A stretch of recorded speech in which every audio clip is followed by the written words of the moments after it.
नमस्कार। आपदा का सामना में आप सभी का स्वागत है। मैं हूं ऋतु वर्मा। पूरा विश्व इस समय कोविड-19 के संक्रमण से जूझ रहा है। कोविड संक्रमित मरीज कई तरह के मानसिक तनाव से भी गुजर रहे हैं। हालांकि भारत में संक्रमण के मामलों के साथ ही तेजी से रिकवरी दर भी लगातार बढ़ रहा है। इस आपदा में एनडीएमए ने अप्रैल महीने में एक ऐप के जरिए इन मरीजों के डर, तनाव और अकेलेपन को दूर करने की दिशा में एक बड़ा कदम उठाया। अप्रैल में एनडीएमए ने अपने काउंसलर्स को इन मरीजों को परामर्श के जरिए मानसिक तनाव से उबरने में और इस बीमारी से निपटने के लिए मानसिक रूप से तैयार किया। एनडीएमए ने कोरोना मरीजों से जुड़ने के लिए एक ऐप बनाया और परामर्शदाताओं को ऐप के जरिए नंबर दिए जाते थे कोविड-19 के मरीजों के, लेकिन एक एहतियात भी बरता जाता था। कोरोना मरीजों का नंबर और पहचान सार्वजनिक नहीं की जाती थी। अब वो कुछ ऐसे मामले हैं जो मानसिक तनाव के हैं, जिसमें अवसाद, चिंता, अकेलापन, अनिद्रा, ये जो मानसिक तनाव है, इसे कम करने के लिए एनडीएमए के काउंसलर्स ने इन मरीजों से बात की और अप्रैल से अक्टूबर तक के महीने में तकरीबन 50,000 कोविड मरीजों से संपर्क किया है इन काउंसलर्स ने और अभी तक 40,000 मरीज परामर्श से बेहतर हुए हैं। तो इस तरह से एनडीएमए लगातार काम करता रहा है इस दौरान और आगे भी किस तरह के मानसिक तनाव से गुजर रहे हैं कोविड-19 के मरीज और किस तरह की काउंसलिंग की ज़रूरत है, इस पर आज विस्तार से बात करेंगे। एनडीएमए ने अपने प्रयास के तहत, इस प्रयोग के तहत उनके क्या अनुभव रहे, इसे भी साझा करेंगे। हमारे साथ 3 मेहमान जुड़ रहे हैं इस चर्चा में। संदीप पौंड्रिक साहब हैं, जॉइंट सेक्रेटरी हैं एनडीएमए से। आपका बहुत बहुत स्वागत है संदीप जी। हमारे साथ श्री जय कुमार हैं, एसोसिएट प्रोफेसर हैं, national institute of mental health and neuro sciences Bengaluru से। आपका बहुत बहुत स्वागत है जय कुमार जी।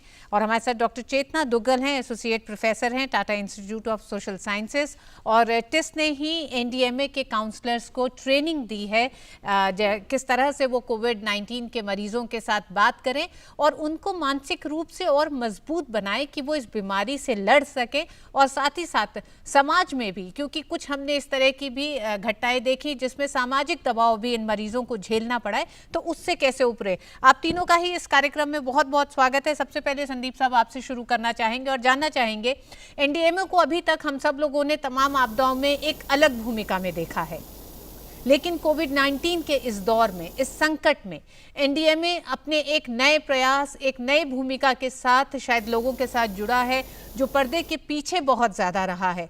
हम जानना चाहेंगे अनुभव क्या रहा, क्या चुनौतियां रही इस पूरे प्रयास के दौरान, इस 4-5 महीने में। धन्यवाद। देखिए, ऐसा है कि जब भी कोई आपदा आती है, चाहे वो भूकंप हो या बाढ़ हो या साइक्लोन हो, तो उन सभी में अभी तक पुराना ये सोच था कि लोगों को शारीरिक रूप से नुकसान होता है और उसके कारण उनके लिए रेस्पॉन्स करना चाहिए, उनको सहायता पहुंचानी चाहिए। लेकिन पिछले कुछ वर्षों में ये बात निकल के सामने आई है कि जो पीड़ित लोग हैं उन्हें मानसिक रूप से भी उतना ही नुकसान होता है और उस समय उनको मानसिक सहायता की बहुत ज़रूरत होती है। इसी बात को ध्यान में रखते हुए अप्रैल में एनडीएमए ने ये प्रयास चालू किया। एनडीएमए के पास एक अतिरिक्त सूचना थी कि जो कोविड-19 के मरीज थे उनके फ़ोन नंबर एनडीएमए के पास थे, तो हमने उसका उपयोग किया। और चूंकि आप जानते हैं कि कोविड-19 के जो मरीज थे, चूंकि ये एक कंटेजियस बीमारी है, तो उन तक शारीरिक रूप से, फिजिकल रूप से लोग नहीं पहुंच पा रहे थे, चाहे उनके रिलेटिव हों या डॉक्टर्स हों। तो हमने एक फ़ोन ऐप के माध्यम से काउंसलर्स की एक टीम बनाकर उनको मानसिक सहायता देना चालू किया और शुरुआत से ही इसके बहुत अच्छे हमको परिणाम मिले, बहुत अच्छा फीडबैक मिला, क्योंकि वो सभी लोग बहुत चिंता में थे, खासकर शुरुआत में अप्रैल मई में। और उसके बाद वो अकेलापन भी था उनमें और उनको कोई अपने रिलेटिव से या मित्रों से कोई उनसे मिल नहीं पा रहा था। तो इसलिए ये हमारे जो काउंसलर्स थे, जो सभी वॉलंटियर्स रूप से अपने स्वयं जुड़े थे हमारे कहने पे, उन्होंने अपना समय दिया। सब लोगों ने 10 से 20 मरीजों को डेली फ़ोन किया और इसके कारण उन मरीजों को बहुत फ़ायदा हुआ। उन्होंने बहुत अच्छा हमको फीडबैक दिया। बाद में इस प्रयास को बढ़ाया गया और हमने फिर कुछ टोकन ऑनरेरियम भी काउंसलर्स को देना चालू किया। इसके अलावा हमने टिस को भी जोड़ा क्योंकि इन सभी काउंसलर्स के लिए भी एक नया प्रयास था, क्योंकि इस तरह की पेंडेमिक पहली बार बहुत सालों में इस तरह की बड़ी आपदा आई है। तो हमने टिस्को जोड़ा कि वो तकनीकी रूप से सभी काउंसलर के साथ जुड़े और उन्हें सहायता पहुंचाए। तो कुल मिलाकर ये एक बहुत ही उत्साहवर्धक रिजल्ट रहा है। हालांकि कुल मरीजों के मुकाबले में हम बहुत कम मरीजों तक पहुंच पाए हैं, पर जितने मरीजों तक पहुंचे हैं मुझे लगता है कि उनको एनडीएमए ने काफ़ी सहायता पहुंचाई। जी, जय कुमार जी भी हमारे साथ हैं। जय कुमार जी, जब हम बात करते हैं कोविड-19 के मरीजों की, इन मरीजों के लिए ये जो मानसिक तनाव था, इससे निपटना कितनी बड़ी इनके लिए खुद में एक चुनौती थी? क्योंकि एक तरफ तो ये बीमारी थी जिसकी देखभाल, जिसमें आप किसी से मिल नहीं सकते, कोई आपके नज़दीक नहीं आ सकता है, इसके साथ साथ और अन्य तनाव। तो इसमें कितना ज़रूरी था इस तरह की काउंसलिंग का, और जो प्रयास एनडीएमए ने किया है, और देश भर में क्या इस तरह के प्रयास और भी तमाम स्वयंसेवी संस्थाओं के जरिए भी किए जा रहे हैं?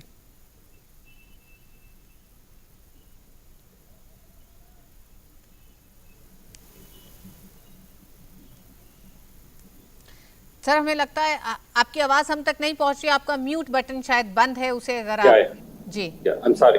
जी आप सही प्रश्न पूछा है। ये महामारी है, ये सबके ऊपर फैला हुआ है, सब लोग इसमें पीड़ित है। इसमें खास तरफ एक चीज बोला जाता है, वो आपदाओं का मानसिक दबाव के वजह से क्या क्या होता है। खास तरफ 4 एरिया से, हमारा व्यक्तिगत जीवन से और पारिवारिक जीवन से और सामाजिक जीवन से, ये 4 इश्यूज में ये अफेक्ट होता है। वो है शारीरिक तरफ से बहुत लोगों को ये अफेक्ट है, और मानसिक तरीके से और सामाजिक तरीके से और इकोनॉमिक तरीके से। इसमें क्या चीज है, हम लोग ये डिजास्टर मेंटल हेल्थ जो मानव सामाजिक प्रिंसिपल्स कहते हैं, तो एक एक्चुअली जुड़े हुए हैं। अगर एक में परिवर्तन आया तो उसका असर जरूर एक्चुअली हमारा मानसिक इस रूप में आ जाता है। तो किसी को नौकरी चला गया है, किसी के लांछित हुआ है, भेदभाव किया है लोग, और किसी का नींद नहीं आया है, सबका असर ये मानसिक रूप में आ जाता है। तो ये क्रॉस कटिंग है, इसके वजह से एक्चुअली इसका मानसिक दबाव बहुत ज्यादा है। खास तरफ ये पॉपुलेशन जो डायग्नोस्ड है, वो कोविड इन्फेक्टेड पॉपुलेशन के ऊपर और भी बहुत ज्यादा हो जाता है। इसके वजह से इनका मानसिक तनाव ज्यादा है, यही रिपोर्ट्स कहती है, और सेकेंडरी सोर्सेस ऑफ डेटा कहते हैं, और हमारा स्टडीज भी कहते हैं, हमारा एक्सपीरियंसेस भी कहते हैं। तो इसके इन लोगों को ये फोकस करना एक इम्पॉर्टेंट एरिया है। तो उसको करेक्टली ये एनडीएमए ने पिकअप किया है, और बिकॉज सब लोग लार्जर पॉपुलेशन को ही एक्चुअली फोकस कर रहे थे, बट इन पॉपुलेशन को खास तरफ क्या किया है, इन लोगों को सिर्फ मेडिकल का जरूरतियां है और मानसिक का जरूरतियां नहीं है। जैसे ने जॉइंट सेक्रेटरी ने बोला है, खास तरफ डिजास्टर मैनेजमेंट में लोग एक्चुअली जो विजिबल चीज को ही एक्चुअली देखता है, ये सब इनविजिबल चीज है। आपका मन कैसा लगता है, आपका उदासीपन लगता है, और आपको बेचैनी लगता है, आपका घबराहट लगता है, और आपको कुछ किसी के साथ बात करने के लिए मन, ये सब इनविजिबल चीज है, ये सब छोड़ा जाता है। इसकी वजह से इनका मानसिक तनाव ज्यादा भी हो जाता है। तो इनके वजह से ये एनडीएमए का ये इनिशिएटिव है, एक one of its kind initiative है, और ऐसा इनिशिएटिव्स बहुत जगह पे हुआ है, बट ये स्केल एंड मैग्नीट्यूड ये पूरा देश को कवर किया है, और डेडिकेटेडली ये वॉलंटियर्स को लगाकर इनको फॉलो अप किया है, और इनके साथ एक मौका दिया है अपना डर, अपना सोच, और अपना एक्चुअली वो अप्रीहेंशंस बोलते हैं, ये उदासी, और मन में क्या ये लोग एक्चुअली चल रहा है। तो हमको ये चीज चल रहा था, खास तरफ ये मर जाएंगे, खास तरफ सब लोग ये इन्फेक्शन हुआ तो मर जाएंगे। तो इसको एक्चुअली लोग बोल भी नहीं पाते थे और अंदर भी नहीं रख पाते थे, और मेरे तरफ से मेरा परिवार को आ जाता है। तो ये सब के लिए ये सब मन के अंदर चल रहा होता। तो इसके वजह से ये एनडीएमए का इनिशिएटिव एक आश्वासन दिया है। तो इनविजिबल कंपोनेंट को वो क्या है, इसके वजह से इनका फंक्शनैलिटी बहुत बेटर हुआ है, यही एक्चुअली जॉइंट सेक्रेटरी ने बोला है। वो इतना ही है मेरा आपका सवाल का जवाब। जी जय कुमार जी, हमारे साथ डॉक्टर चेतना भी जुड़ी हुई हैं। डॉक्टर चेतना, आपने एनडीएमए के काउंसलर्स को ट्रेनिंग दी आपके संस्थान ने। इस ट्रेनिंग में मूल रूप से सेवा भाव और किस तरह से देश पे ये जो संकट है, इस संकट से उबरना ये रहा, या फिर जो नौजवान जो इसमें जुड़े, और खास कर ये भी जानना चाहेंगे कि कौन से वर्ग के या कौन से उम्र के ज्यादा लोग वॉलेंटियर के लिए तैयार हुए इस पूरी मुहिम में? जी, ये एनडीएमए का इनिशिएटिव रहा है, जो पहल रही है। एक तो मैं सबसे पहले ये कहना चाहूँगी कि अभी इस तनाव के साथ जूझने के लिए और मानसिक स्वास्थ्य बनाए रखने के लिए काउंसलिंग और परामर्श की जो इम्पोर्टेंस है, जो उसकी अहम भूमिका है, वो ध्यान में रखकर ये इनिशिएटिव शुरू किया गया था। और जब एनडीएमए ने ये पहल अपनी आगे बढ़ाई इस उद्देश्य से कि मानसिक स्वास्थ्य का सपोर्ट दिया जाए, लोगों को मदद की जाए, तब बहुत सारे ऐसे काउंसलर्स थे जो ऑलरेडी प्रोफेशन से जुड़े हुए थे, जो चाहते थे कि वो कंट्रीब्यूट कर सकें, जो एक तरीके से अपनी जो भी क्षमताएं हैं काउंसलिंग की या परामर्श की, उसका कुछ उपयोग कर पाएं ऐसे एक संकट के समय पे। तो काफ़ी सारे वॉलंटियर्स इस पहल के साथ जुड़ गए। और जैसे कि आपने कहा कि ये एक किसी वर्ग से सीमित नहीं थे। हमारे पास कुछ काउंसलर्स हैं जो एकदम नए हैं, जो अभी ट्रेनिंग करके नए कार्य क्षेत्र में जिन्होंने अभी शुरुआत की है, और कुछ काउंसलर्स ऐसे हैं जिनके पास बहुत सालों का अनुभव है।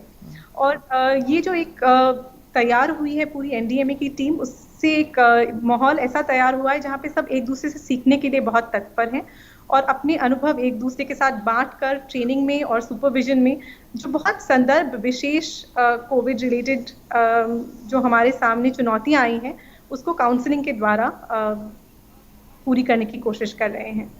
डॉक्टर चेतना, क्या आपको लगता है कि इस बीमारी, खासकर कोविड-19 के दौर में, हम शुरुआत में जिस तरह से लगातार हम बीमारी से बचने के तमाम और प्रयास कर रहे थे, लेकिन कहीं ये पहलू छूट रहा था कि जिस मानसिक तनाव से मरीज गुजर रहे हैं, उनके घर वाले गुजर रहे हैं, क्योंकि सबके बीच में एक दूरी आ गई थी। तो जहाँ सिर्फ मरीज एक मानसिक तनाव से गुजर रहा है, उसके घर में जो अन्य लोग हैं वो भी एक मानसिक तनाव से गुजर रहे हैं। बिल्कुल, आपने एकदम सही कहा। शुरू में हमारा जितना भी फोकस था, जो हमारा काम का, वो ये था कि हम लोगों को सुरक्षित कैसे रख सकते हैं, और उसको लेके काफ़ी तनाव था और लोगों के मन में बहुत चिंताएं थी कि ऐसा ना हो जाए कि हमें कोविड हो जाए या हमारे घर परिवार के लोगों को कोविड हो जाए, और सारा फोकस उसी पे बना रहता था। लेकिन धीरे धीरे हमने जब काउंसलिंग करनी शुरू की तो हमें पता चला कि ये जो मानसिक प्रभाव है इस पूरी परिस्थिति का, वो बहुत ज़्यादा है और काफ़ी सारे स्तर पर ये प्रभाव पड़ रहा है। क्योंकि क्या हुआ, जैसे अभी हम चर्चा कर रहे थे इसके बारे में, लोगों की आर्थिक संकट बढ़ गए या उनके कार्य को लेके कुछ तकलीफें शुरू हो गई, कुछ सामाजिक परेशानियां भी आने लगी, तो उन सब का भी लोगों के मानसिक स्वास्थ्य पर बहुत ज़्यादा असर हुआ। तो ये जो तनाव बहुत लंबा चलता रहा, बीमारी की जो चिंताएं थी, जो उसको लेके घबराहट थी, वो आगे बढ़कर आगे चीज़ों में भी और बढ़ गई। तो जैसे हमने देखा कि बहुत सारे लोगों में, परिवारों में, जब कोई घर के परिवार के लोग बीमार पड़े तो उसका भी बहुत ज़्यादा तनाव लोगों के मन में था। और यदि किसी के परिवार में किसी का निधन होता है या कोई लॉस होता है इस वक्त, उससे भी बहुत सारी मानसिक स्थिति पर असर पड़ता है। दूसरा ये भी हुआ कि कोविड की वजह से बहुत ज़्यादा जो स्टिग्मा बढ़ गया था हमारी सोसाइटी में, तो लोगों के मन में एक नकारात्मक धारणा आ जाती है या लोग भेदभाव करने लग जाते हैं। उसका भी हमने देखा कि ये जो प्रक्रिया शुरू हो गई थी, लोग उसके बारे में भी चर्चा कर रहे थे जब हम उनके साथ बातचीत कर रहे थे काउंसलिंग के द्वारा। जी, संदीप साहब, देश में एनडीएमए ने एक तरह से उस सोच को बदला है कि आपदा के समय सिर्फ जो लोग उसका शिकार हो रहे हैं, सिर्फ उन्हीं को उसका समाधान नहीं ढूंढना, बल्कि समाज में जो बाकी लोग हैं, शायद जो लोग ठीक हैं, जो उस समय उस आपदा से ग्रस्त नहीं हैं, उनकी भी एक भूमिका है समाज के अन्य लोगों के लिए। एक इस भाव को जगाया है। क्या कोविड-19 के इस प्रयास के तहत भी, जो अप्रैल से एनडीएमए कर रहा है, इस प्रयास को आगे बढ़ाने में आपने इस बदलाव को और व्यापक रूप दिया समाज में? क्योंकि लगातार वॉलेंटियर्स आपसे अभी भी जुड़ रहे हैं इस सेवा के लिए, आगे आने के लिए। जी, बिल्कुल सही कहा आपने। जब हमने वॉलंटियर्स के लिए पहली बार सोशल मीडिया में एडवर्टाइजमेंट दिया कि हमें ऐसे वॉलंटियर्स की ज़रूरत है और हम ऐसा प्रयास चालू कर रहे हैं, तो हमें उसका बड़ा व्यापक रेस्पॉन्स मिला। और जैसा कि चेतना जी ने कहा कि हमें बहुत सभी तरह के सेक्टर से लोगों का रेस्पॉन्स मिला। जो बहुत एक्सपीरियंस्ड साइकाइट्रिस्ट थे उन्होंने भी दिया, जो नए लोग थे उन्होंने भी दिया। उसके बाद फिर धीरे धीरे जब लॉकडाउन वगैरह खुला तो फिर कुछ लोग अपने कार्य में व्यस्त हो गए, तो दूसरे लोग नए जुड़े। तो ये हमने देखा कि हालांकि शुरुआत में हम न तो कुछ उसके लिए पेमेंट कर रहे थे, न कुछ इस तरह की व्यवस्था हम लोगों ने की थी, लेकिन वॉलंटियर्स ने काफी समय लगाकर और काफी सीरियसली इस काम। तो आपने ये जो कहा कि समाज में जो लोग अफेक्टेड नहीं हैं वो भी बाकी लोगों के लिए काम करें, इस बात की इससे बिल्कुल पुष्टि हुई कि हमारे समाज में ऐसे बहुत सारे लोग हैं। दूसरा जो आपने प्रश्न किया कि क्या हम लोग इसको आगे बढ़ाने की बात सोच रहे हैं, तो अभी हम लोगों का एक प्लानिंग है कि हम लोग कुछ स्टेट्स में जहाँ पे कोविड-19 ज़्यादा संख्या में मरीज हैं, वहाँ पे राज्य सरकारों से बात करके और स्टेट लेवल पर भी इस तरह के हेल्पलाइन शुरू करें। खास करके क्योंकि अभी हम कोविड-19 मरीजों तक तो पहुँच रहे हैं, लेकिन कुछ और ऐसे लोग हैं जो काफ़ी मानसिक दबाव में हैं। जैसे स्वास्थ्य में काम कर रहे हैं, जैसे डॉक्टर्स, पैरामेडिक्स हैं, जिनको लगातार अस्पतालों में काम करना पड़ता है और इसके कारण वो हायर रिस्क पे होते हैं या अपने परिवार से दूर रहते हैं। इसी तरह से जो पुलिस में है या इस तरह के बलों में है जिनको हायर रिस्क रहता है, तो उन ऐसे लोगों पर भी काफ़ी मानसिक दबाव रहता है। दिल्ली में हम लोगों ने दिल्ली पुलिस के साथ मिलकर दिल्ली पुलिस के लोगों के लिए इस तरह का कार्य किया है। तो हम लोगों का विचार है कि ऐसे जो फर्स्ट रेस्पॉन्डर्स हैं उनके लिए भी स्टेट गवर्नमेंट्स के साथ मिलके उनको मानसिक रूप से सपोर्ट करने के लिए हम लोग हेल्पलाइन चालू करें, ताकि उनको भी थोड़ी सहायता मिल सके।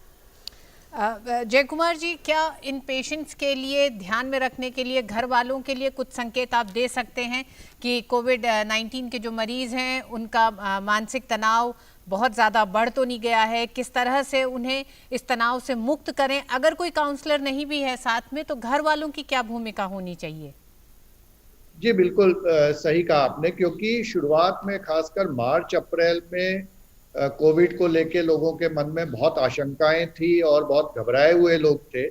तो जिसको भी कोविड हो जाता था उसको एक तरह से परिवार वाले या मित्र या आसपास के लोग उसको काफ़ी शंका की निगाह से देखते थे।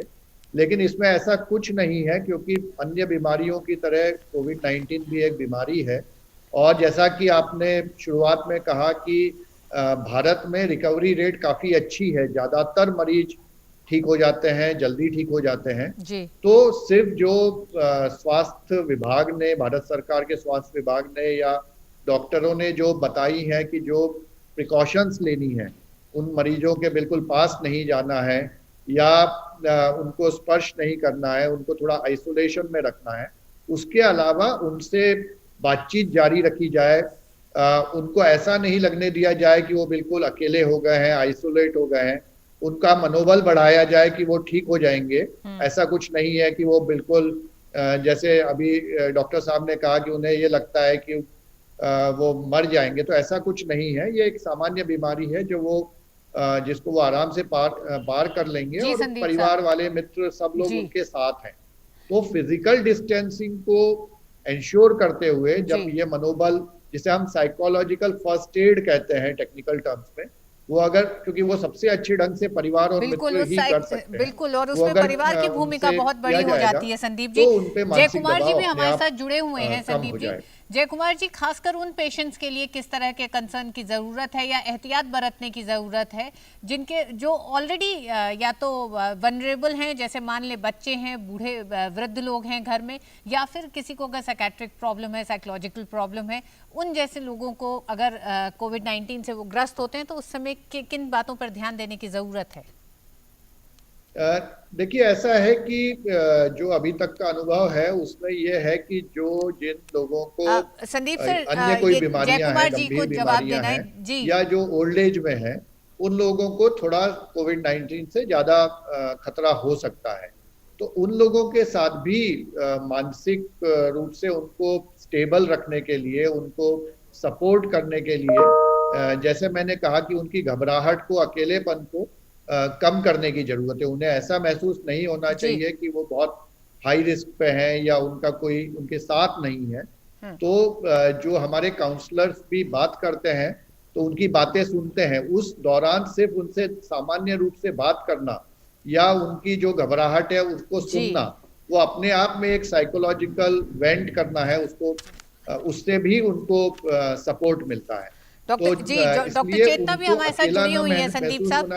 डॉक्टर चेतना, और उन्हें ऐसा ये लगे जो काउंसलर्स हमारे कि तैयार हो उनके रहे जो हैं, परिवार वाले मित्र वगैरह हैं वो सब उनके साथ हैं, और अगर उन्हें कोई भी ज्यादा बीमारी हुई तो उन्हें सभी तरह की सहायता अस्पताल में या घर पर मिलेगी। बिल्कुल इतना संदीप होने से मुझे लगता है जी, कि संदीप जी, और डॉक्टर अगर चेतना भी इससे संदीप वो जी हमारे साथ बीमारी, जुड़े अगर हुई वो हैं। परेशानी ठीक नहीं हो रही है तो फिर जो लोकल साइकाइट्रिस्ट हैं या जो अस्पताल हैं उनसे मानसिक रूप से सहायता लेने की या डॉक्टरों की सहायता लेने की जरूरत है। जी, डॉक्टर चेतना, जो काउंसलर्स जुड़ रहे हैं, क्या उनके लिए भविष्य में भी इस दौरान, इस संकट में, जो वो एक तरह से कह सकते हैं वॉलंटियर कर रहे हैं, इसका कोई उन्हें आने वाले समय में अपने प्रोफेशन में या किसी और तरह का कोई फायदा भी उन्हें हो सकता है क्या व्यावसायिक तौर पर?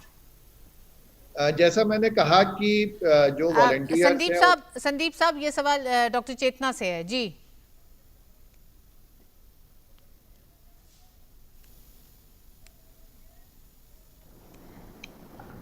मेरा ये मानना है कि बिल्कुल अभी इस वक्त बहुत अलग परिस्थिति है, और इस परिस्थिति को के साथ काम करने के लिए जो हमें क्षमताएं चाहिए, जो हमें कौशल चाहिए, हमारे ट्रेनिंग और सुपरविजन के द्वारा हम उसको बढ़ावा देने की कोशिश कर रहे हैं, ताकि जो काउंसलर्स हमारे साथ जुड़े हैं वो अपनी जानकारी बढ़ा सकें, जो कौशल चाहिए उसका विकास कर सकें, अपने ज्ञान को बढ़ा सकें। तो ये जो ज्ञान और कौशल वो अभी प्राप्त कर रहे हैं, वो आगे उनके विकास और उनके आगे जाके कार्य क्षेत्र में बहुत मदद भी करेगा, क्योंकि ऐसी बहुत सारी, जिसको हम कहते हैं क्राइसिस सिचुएशंस, सामने आ रही हैं। जिस तरह से हमने कहा कि यदि हम लोगों को फ़ोन कर रहे हैं, तो कई बार जब हम फ़ोन करते हैं तो वो हमें बहुत ज़्यादा मानसिक तनाव में मिलते हैं, या कई बार वो हमें ऐसी कुछ चीज़ें बताते हैं जो बहुत ही तकलीफ वाली या दुख वाली परिस्थितियां हैं जो जिससे वो गुजर रहे हैं। तो इन सब चीज़ों को कैसे परामर्श के द्वारा इससे काम करना है, वो यदि हम सीख जाएं तो वो आगे चलकर भी, यदि ये सारी चीज़ें हमारे काम में आगे आती हैं, तो हम उन सारी चीज़ों को आगे अपने काम में भी लेके आ सकते हैं।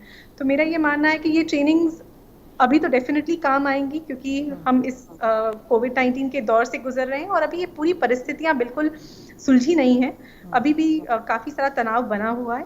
लेकिन आगे जाके भी यदि ये काउंसलर्स बहुत क्राइसिस में लोगों को देखेंगे, तो लोगों के ग्रीफ के साथ कैसे काम करना है, बहुत ज़्यादा यदि कोई परेशानी में है तो कैसे उनको काम करना है और कैसे काम डाउन करके आगे बातचीत करनी है और परामर्श करना है, स्टिग्मा रिलेटेड जो इश्यूज़ हैं उनके साथ कैसे काम करना है, तो ये सब कौशल उनके साथ हमेशा रहेगा, और आगे जाके वो शायद जो नई पीढ़ी है उनको भी ये सारा कौशल और जो विद्या उन्होंने प्राप्त की है आगे दे पाएंगे। जय कुमार जी भी हमारे साथ जुड़े हुए हैं। डॉक्टर चेतना, जय कुमार जी, जिस तरह से डॉक्टर चेतना ने कहा कि ये समय अभी पूरी तरीके से सामान्य नहीं हुआ है, तो जो चुनौतियां शायद अप्रैल मई जून में थी वो अब आने वाले समय में भी आगे दिखाई देंगी। तो ऐसे में जब हम तनाव की बात करते हैं, मानसिक तनाव की, तो खासकर उन पेशेंट्स के लिए जो ऑलरेडी साइकेट्रिक पेशेंट्स हैं, साइकोलॉजिकल पेशेंट्स हैं, उनके लिए किस तरह के एहतियात बरते जाएं? इनका एक चीज़ है, जैसे दो तरीके के इंटरवेंशंस होता है, जैसे ने जॉइंट सेक्रेटरी ने बताया था, जो किसी का मन का उदास है और किसी के पास वो उनका मन नहीं है बात करने के लिए, थोड़ा डर है, ये सबको बेसिक ट्रेनिंग से उनको एक्चुअली हास-वास दे सकते हैं। ये जो पॉपुलेशन आप बोल रहे हैं, इसके पहले ही एक्चुअली प्री डिस्पोज्ड है कुछ मानसिक बीमारी को, उनको बहुत सारा डर हो जाता है, वो लोग ऑलरेडी आइसोलेटेड है, दूर रखा है इनका बीमारी की वजह से, ऑलरेडी इनका दबाव प्रभाव चल रहा है उनका मानसिक बीमारी से। तीसरा है इनका वो जो दवा वगैरह और फॉलोअप वगैरह करना चाहिए था, टाइम पे वो नहीं हो पा रहा है, तो इसकी वजह से इनको भी एक्चुअली ये रिलैप्स हो जाएगा, नहीं हो जाएगा और बीमारी और एक बार आ जाएगा, तो इसमें एक्चुअली इन लोगों को बहुत परेशानी हो जाता है। तो इनको तो लोकल तरफ से बहुत सारा सिस्टम्स ऑलरेडी हमारा देश में बन चुका है। जैसा हर एक डिस्ट्रिक्ट में डिस्ट्रिक्ट मेंटल हेल्थ प्रोग्राम है, इसमें टीम है, psychiatrist, psychologist, psychiatric nurses, psychiatric social worker, इनसे एक्चुअली ये दवा वगैरह मिल जाता है। अगर जो लोग इन लोगों को फॉलो अप नहीं भी कर सकते हैं, नहीं जा सकते हैं because of lockdown, because transport नहीं है, तो इनको लोकल से ही मिल जाता है। और हर एक केंद्र सरकार भी और राज्य सरकार भी और इवन जिला सरकार भी इसकी व्यवस्था किया है अपने अपने स्वास्थ्य मंत्रालय के साथ जुड़े होकर। और ये इनका एक्चुअली वो कंटिन्यूटी रखना पड़ेगा, ये इंटरवेंशन, ये मेडिकेशन का तरफ से, साथ साथ इनका ये साइको सोशल सपोर्ट, ये मानव सामाजिक मदद इनको एक्चुअली उनको मिलना चाहिए। बिल्कुल जय कुमार जी, जिस तरह से आप बता रहे हैं कि थोड़ा प्रोटोकॉल्स है कि लगातार कोविड-19 के मरीज जिस तनाव से गुजर रहे हैं, और भी एक्चुअली हो सकता है, तो इनको एक्चुअली एक रूटीन में आना चाहिए। और दूसरा है जैसा बहुत ज्यादा न्यूज देखना, ये भी एक एक्चुअली इनको ये डर फैला जाता है। तो ये सारे वो एहतियात हैं, यानी कि उन खबरों से ज़रूर बचें, कोविड-19 के मरीज भी और उनके साथ रहने वाले लोग, जो नकारात्मक खबरें हों, अपने आप को उन चीज़ों में व्यस्त करें जिनमें आपको खुशी मिलती हो, जिनमें कुछ सकारात्मकता हो, घर में लोगों के साथ बैठें, बात करें। और लगातार एनडीएमए अप्रैल से ही जो ये प्रयास कर रहा है उसके बड़े असर भी दिखाई दिए हैं, क्योंकि तकरीबन 50,000 मरीजों से एनडीएमए ने अपने काउंसलर्स के जरिए संपर्क किया, जिसमें से 40,000 बेहतर भी हुए हैं। हमारे साथ तीनों ही मेहमान जुड़े इस पूरे विषय पे, उनके लिए बहुत बहुत शुक्रिया। संदीप साहब आपका, जय कुमार जी आपका और डॉक्टर चेतना आपका, आप तीनों का ही इस विषय पे विस्तार से बात करने के लिए बहुत बहुत शुक्रिया। लेकिन हम एक बार फिर अपने सभी दर्शकों से अनुरोध करेंगे कि आप लोग ध्यान रखें, अपना इन बातों पर ध्यान रखें जो लगातार डॉक्टर्स कह रहे हैं कि इस दौरान आपको एहतियात बरतना है। जहां एक तरफ फिजिकल डिस्टेंसिंग, सोशल डिस्टेंसिंग करनी है, वहीं दूसरी तरफ मास्क लगाए बिना बाहर न निकले और अपने घर वालों के मानसिक स्वास्थ्य का भी ध्यान रखें। बहुत बहुत शुक्रिया। इस एपिसोड में आज बस इतना ही। मिलेंगे अगले हफ्ते एक नए विषय के साथ आपदा के सामना में। मुझे दीजिए इजाजत। नमस्कार।